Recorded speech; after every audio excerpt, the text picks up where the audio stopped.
and go over to Jeff and bring him up on screen. Jeff, can you hear us? I certainly can. Can you hear me?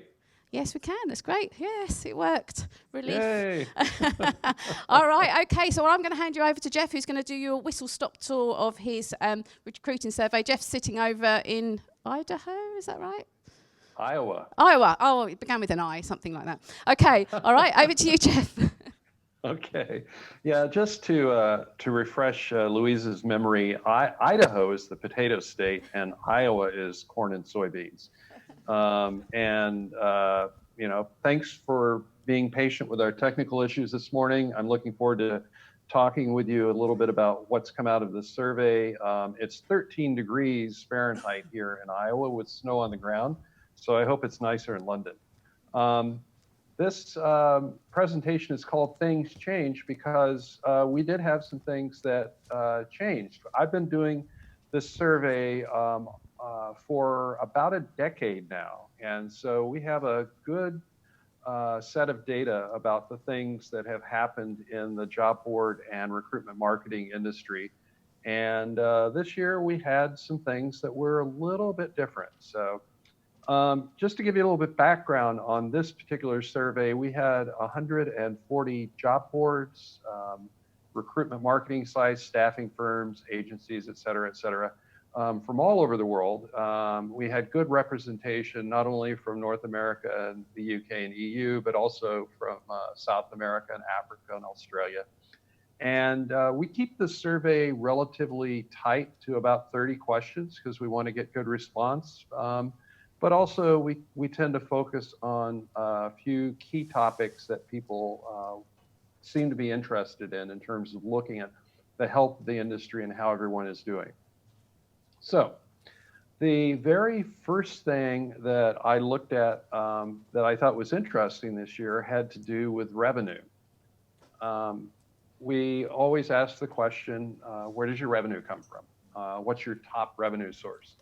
And historically, it's always been duration-based job postings. And once again, this year, about 58% of the respondents said, yes, that's our primary revenue source. But this year, we also had about a quarter of the respondents, 24%, say that pay for performance was their top revenue source. These are the cost per click, pay per hire, pay per application, and so on. So I thought that was kind of interesting. And you can see the full chart here. It's been a change from last year to this year. So last year is the orange lines, and this year is the blue lines. And so if you look to the fourth set of bars down, you can see the jump in cost per click in terms of importance. And then you can see drops more significantly, third from the bottom on the duration-based subscriptions and unlimited packages. And I think what's probably going on here is a swap between the two, that people that were buying subscriptions or an unlimited package are moving their revenue to cost per click. So I thought that was kind of interesting. Now, one of the other things that I always ask about, and if I'm sure you've already had some conversations with people at JobGate this year about, the threats that are looming out there in terms of the industry, and that's everyone likes to talk about that. We had a few things change this year. So historically, since the recession, lack of candidates has always been at the top of the list in LinkedIn and Indeed. And again, this year, they did rank in the top 3, but the number one threat that people perceive out there are economic threats. So we're talking about things like Brexit, trade wars, looming recession, all that great stuff that keeps you up late at night. That is definitely the number one thing. And you can see the big jump on the economic slowdown there on the fourth set of bars down. That's been a big change. And strangely enough, there's been a slight decline in terms of people that look at Indeed as a threat, probably because if you're in a lot of the markets, you've already felt the worst from them. The other interesting thing is if you look at the very last line, there's been a drop in the perception of Google as a threat. And I'll be interested to see where that is this time next year. Obviously, it depends on what Google is doing this time next year. But I know a lot of people are partnering, have had positive results because of the Google for Jobs initiative. We'll see if that continues. So another thing that we have asked for years is why are your clients buying your products? You know, if you're doing well or doing poorly, you still usually have a pretty good feel for why clients are buying what you're selling. And once again, there's been no change. This is basically the top three for the entire 10 years of the survey. It's been over and over again. Quality of candidates, quantity of candidates, and price. These are the three things that employers and agencies are telling job boards and recruiting sites, this is why we're buying your stuff. And you can look at the chart here. It's quite clear that those greatly overshadow any of the other aspects. And I think it's kind of interesting, maybe a little sad, if you look on the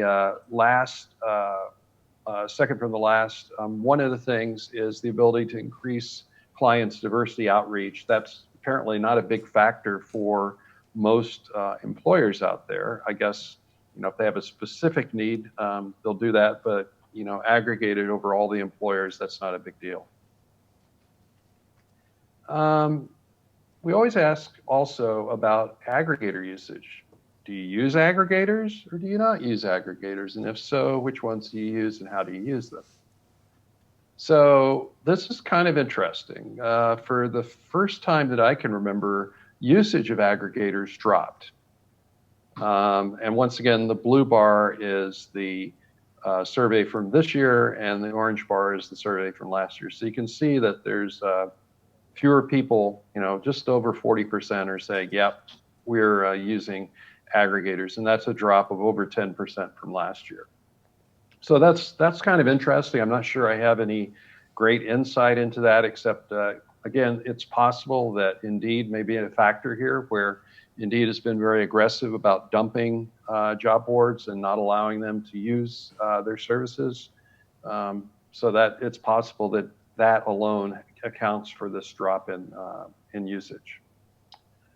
But when we ask the question, which aggregator are you using, we actually have a new leader. This is kind of interesting.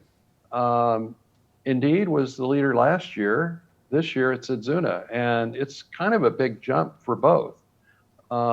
Last year, Indeed was up where Adzuna was in the #1 slot, and Adzuna was down where Indeed is this year, which is the #5 slot. So I find that really interesting. The other thing I'd point out is that both ZipRecruiter and Nuvu have moved up in terms of importance. And then the rest of the aggregators are more or less where they've historically been in terms of usage. So interesting movement there, and I'm sure Adzuna is happy about it. Revenue part 2. So we always ask the question, how has your total gross business revenue for the last 12 months changed? Did it go up? Did it go down? And you can see that basically for this last year, it's been very positive for most of the respondents. They either stayed the same or you know, the vast majority of them, we saw the revenue go up. So I guess it was a good year. Certainly, judging from some of the numbers I've heard from clients and other people I talked to, it's been a good year for making money. And then another question that we ask, because I think this is important when you're thinking about what you're going to be doing in the coming year or two in terms of growth, is what's holding you back? What are your barriers? So the barriers right now also sound to a certain degree a little bit like threats. So there's a lack of candidates for a lot of the players out there in the job board and recruitment marketing world. They're struggling with external economic factors, you know, particularly tech sector in the US. There's lots of regulations coming down that are affecting the labor supply. And then, as always, competitors are an issue. And so you can see the full chart here. It's pretty clear those top three are the primary things that people feel are going to affect them in terms of growth. There's, of course, one of the continuing things that I hear talking to my people are lack of salespeople. Where do we find them? How do we keep them? I think that's true for all the markets. So just to sort of recap, and this is a pretty short presentation because there's actually a very long survey full of results that you can find on my website. But we've seen change in revenue sources and aggregator usage and threats, but we haven't seen that much in the way of changes in terms of barriers to growth or the reasons that clients are buying right now. So it's sort of a mixed bag, but I think it's a little scary for a lot of us that some of the things that are threatening at this point are out of our control. The economic factors are things that we really can't control. The lack of candidates are things that we really can't control. And so all you can really do is remain flexible and resilient. So what's going to happen next year? I have no idea. I can make my guesses, but really, I would encourage you to stay tuned. So if you want to look at the full results of this survey, go to jobboarddoctor.com, click on the research tab, and you can look not only at this year, but the last 10 years worth of results on the survey. And now I think it's time for us to go ahead and move to questions, if you have any. Mic's on. Oh, hi. Just to say, Jeff, the survey takes, 10 minutes to complete, do you think? 10, 15-minute questionnaire? Yeah, about 10 or 11 minutes, yeah. Yeah, so I'd encourage everybody to participate because it gives some really interesting insights. And you do it once a year, Jeff, that's right? So right. These are quite recent, the results for this year. That's great. Any questions for Jeff? Yep, okay. Bear with me, Jeff. I'm walking around the room. I know you can't see this. So I might sing to you on the way round. Right. I was curious, what proportion of the participants in last year's survey were also participating this year? Is the population almost the same, or is it changing? It's hard for me to tell because it's an anonymous survey, but I would say anecdotally from talking to people that do respond and say, oh, I took the survey, I would say the repeat are probably in the neighborhood of 60 to 65%. So. Okay. Because that would help explain possibly some of the trends. For example, if there's a shift from Indeed to Adzuna, is it because the same people are dropping Indeed and going to Adzuna, or there's a new generation of job sites coming on board who rely on Adzuna instead of Indeed? Yeah, I would say that probably both are factors. There's probably a movement, and there's also new ones. To be honest, most of the people that respond to this survey either read my blog or newsletter, or I email them directly from my database. I have a database of about 3,000 job boards around the world. And I'm pretty aggressive about adding new job boards as they launch. So I try to keep new players into the mix. But it's, again, because it's anonymous, it's really kind of hard for me to tell what the repeats are. Okay. I've got a question for you, Jeff. One of the questions you talk about the services that the job boards offer to their clients. Have you seen much of a change in the past few years about the different products that they offer? I've seen some change in a few areas. Obviously a lot of the products that people offer or that companies offer tend to be the same thing, job posting, featured jobs, reporting, that sort of thing. One of the areas that I've seen some growth from last year is in offering programmatic job ads to the clients. That's gone up slightly. Last year it was 24%. This year it's 27% of the respondents said they're offering that.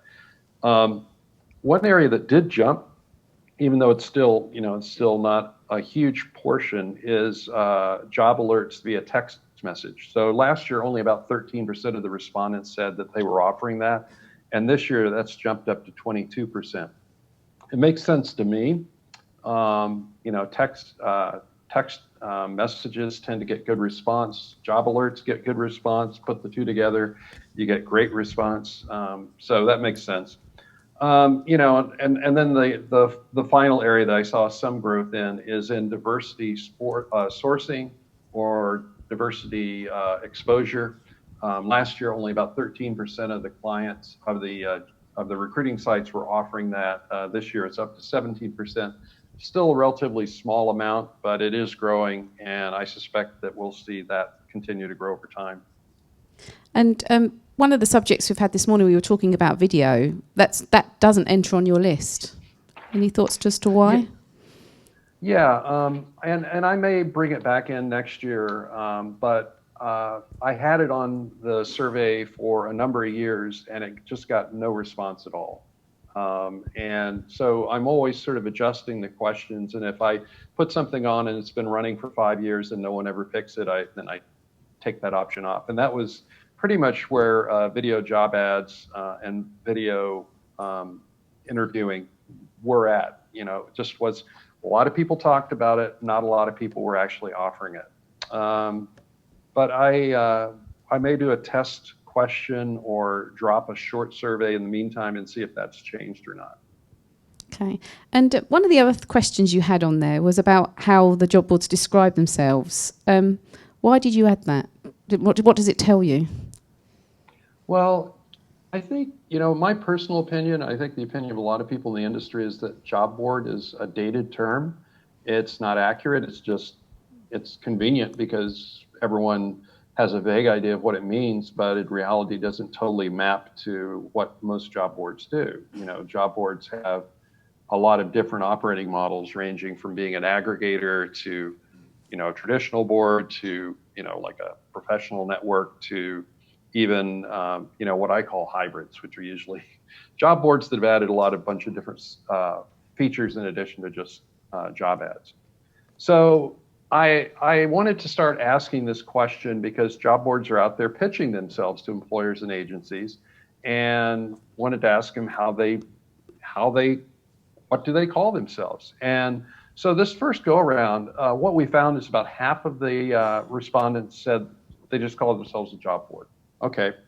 And then about a fifth of them, 21%, said that they call themselves recruiting sites, which are, I think, a little bit broader. You could argue it's you know, more ambiguous, but probably more accurate for a lot of the sites. And then, you know, the rest that got any significant mention were, you know, they call themselves a career center, which I think is probably a little confusing to some people, or a sourcing tool, or and then the niche boards like to call themselves niche job boards. So. That makes sense. And you mentioned the hybrid model, and a lot of the job boards are starting to offer more and more different services. So are we becoming recruitment companies, and does it matter? I don't think it really matters. I think, you know, the companies themselves need to have a clear idea of where they fit in the recruiting ecosystem. And, you know, if your name is causing you problems, you know, if you're saying, oh, you know, we do this and we do that and we do this and we do that, and your employers keep saying, you're not a job board, then are you? I'd probably change my name. And if your employers can understand what you're doing, and that's the word they use, then I'd keep using that word. You know, quite honestly, a lot of job boards are acting like recruitment agencies now. And a lot of recruitment agencies fill basically the core functions of a traditional job board. So the lines are very blurred. And again, you know, for me, it always comes back to what makes the most sense to the candidates and what makes the most sense to the employers and the agencies. So. Oh, thanks, Jeff. Any more questions for Jeff before we? I have one, and he has another mic too. Jeff, the only threat that looked like it moved materially, other than the economy, was LinkedIn. But LinkedIn has a fairly mature product. Do you have any insight into why, or thoughts as to why LinkedIn would have jumped year over year in terms of the perceived threat? Yeah, I don't. This sounds like Alex. Is this Alex? Yes. Yeah. That's pretty sad that I recognize your voice across the Atlantic. But I love you too. Anyway, I think, I don't have any data from the survey. All I have is anecdotal information from talking to clients and some of the comments that I got back. I think two things are happening. One is that LinkedIn has been pretty disciplined about rolling out sets of recruiting services, since the acquisition by Microsoft, particularly in the last 2 years. And so in that sense, if you're playing in their backyard, which is, the enterprise employer, you're probably feeling some pressure there. And then I think the second piece is that a lot of the, I shouldn't say a lot, a definite percentage of the respondents in the job board world are moving into the enterprise market, and they weren't there before. But they've gotten bigger. They're doing more things. And guess what? When you move into someone else's market, bam, there's LinkedIn sitting there, and you have to compete with them. So I think those two factors are probably driving that, but I'd have to ask some more questions to really get to it. One more question. Hi, Jeff. This is Geert-Jan from Intelligence Group. Hi. Hi. I have a small question. You see more and more platforms and marketplaces come up in the job board industry. I hear the Chat and Cheese show talking about that, but also we see that in the Netherlands. Did you categorize that trend, or do you see that trend as something that's happening in the job board market? It's definitely a trend, and I had already made the decision after this year's survey to break that out as a separate option that people can self-identify and say, oh, I'm a niche board, or I'm an aggregator, or I'm a recruitment marketing platform. And so I think next year I'm going to have an option that allows people to say I'm a marketplace or a gig site. Based on my own internal analyses, even though they get a lot of press, the economic impact in terms of looking at all the money that's generated by the industry is still relatively small. And I can't tell if it's really growing or not. There's certainly some players out there, if you consider Upwork to be one of those sites, that are generating a lot of revenue, but a lot of the sites that are out there aren't doing much right now. So, but it's a very good point, and it's something I want to explore more in next year's survey. So. Okay. Thank you, Jeff. Well, I think we're out of time, but we really appreciate you joining us all the way from Iowa. But yeah, as Jeff mentioned, Jeff's slides will be shared as well, and the video actually recording will be shared on the website. So if you guys want to go and see the previous year's surveys, you can. But once again, thanks for joining us bright and early in the morning. I hope you've had a cup of coffee already, Jeff. But Yep. we've certainly got you awake bright and early. But thank you very much. Okay, thanks a lot. You guys have a great conference.